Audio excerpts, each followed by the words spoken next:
emotionally maturing. Yeah.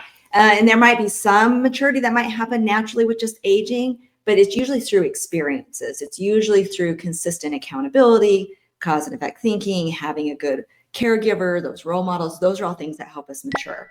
And so, for example, in our job, often what I see is I might see a kid who is maybe chronologically 10 years old. Mm-hmm.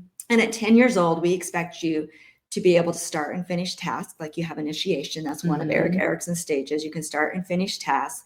You trust adults to take care of you. You follow directions. You're learning to share, take turns with your peers, get along with your peers. That's kind of what we expect for 10-year-olds.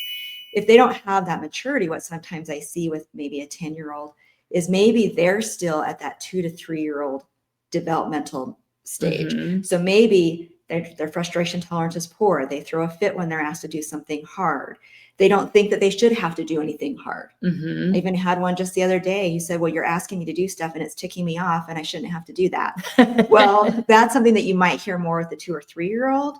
Usually by the time they're 10, they're mature enough to understand we're going to be asked to do stuff we don't want to do. And we're going to be expected to do it. And so that, I don't know if that answers your question about the difference between chronological age versus maturity. Yeah, it does. It does.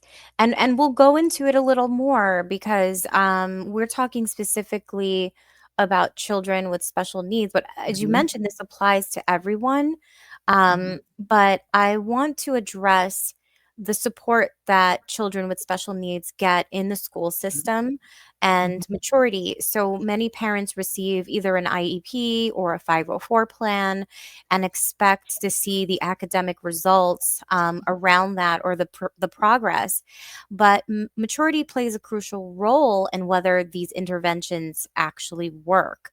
So can you explain how a child's maturity level actually impacts their ability to benefit from these services to begin with? Yeah, absolutely. Because I see this all the time because I work. So my world is special ed. And so I'm in that world a lot. And if I have a child, maybe they have a reading disability or they have a math disability. The kids who are really mature, who have that good frustration tolerance, they have delayed gratification, they have that confidence and understanding that we all have strengths and weaknesses, and it's not something to be ashamed about. And you're able to have those conversations.